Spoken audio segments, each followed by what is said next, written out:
Enfin, je sais pas si vous réalisez, mais on avait quand même envisagé la possibilité de vérifier mes étiquettes de vêtements tous les matins. Je ferai l'objet de questionnements concernant mes tenues religieuses.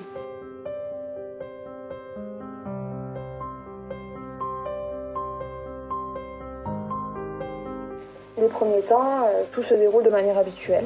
Je suis présentée à l'équipe pluridisciplinaire, je parviens à m'intégrer assez rapidement dans le service. Disons que je prends mes marques sans trop de difficultés.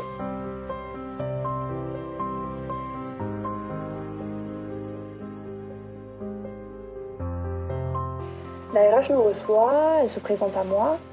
C'est alors qu'elle recontextualise les choses en me citant la fameuse problématique des abayas au sein des lycées, la fameuse polémique, et me fait tout un laïus sur la laïcité et la neutralité en vigueur au sein de la fonction publique, neutralité et laïcité que je respecte parfaitement. Donc je ferai l'objet de questionnements concernant mes tenues religieuses que je porterai quotidiennement.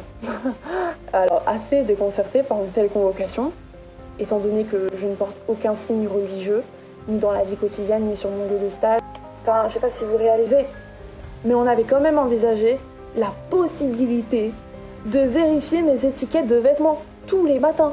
L'entretien dura 1 heure et j'ai passé 1 heure à devoir me disculper de fautes que je n'ai pas commises.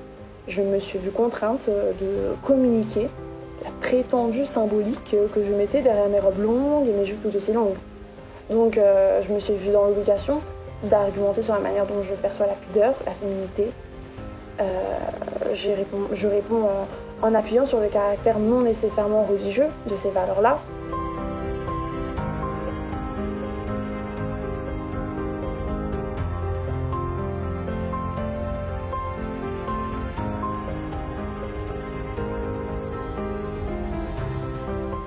Elles n'ont ni considéré l'état émotionnel dans lequel je me trouvais, ni témoigné d'empathie envers moi.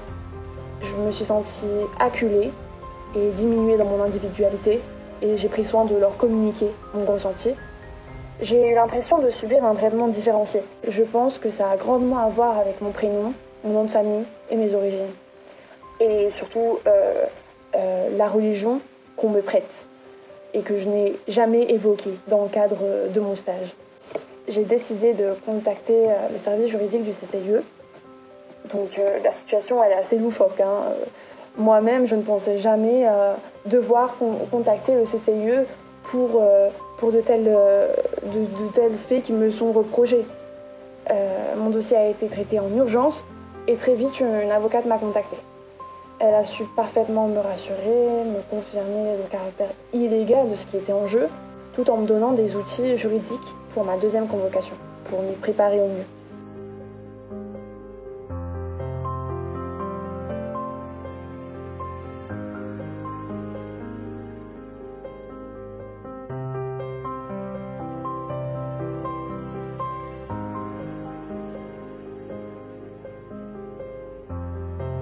J'aimerais vraiment m'adresser aux jeunes filles qui m'écoutent, que ce soit lycéennes ou encore les étudiantes musulmanes de l'enseignement supérieur. Ne faites pas de concessions sur vos valeurs et à la personne que vous êtes. Ne laissez personne vous faire croire que l'accès à votre corps est un impératif pour réussir dans vos études. Vous êtes intelligente, exploitez votre potentiel. Moi, je pense qu'on a besoin de vous dans bien des domaines. Et votre lumière est nécessaire à la communauté et à la société.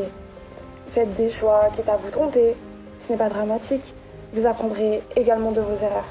Ne vous laissez pas intimider, même si, bien sûr, c'est parfois difficile. Dites-vous que si vous ne le faites pas pour vous-même, faites-le au moins pour les autres. À mon sens, les mots sont des armes pour qui sait les utiliser.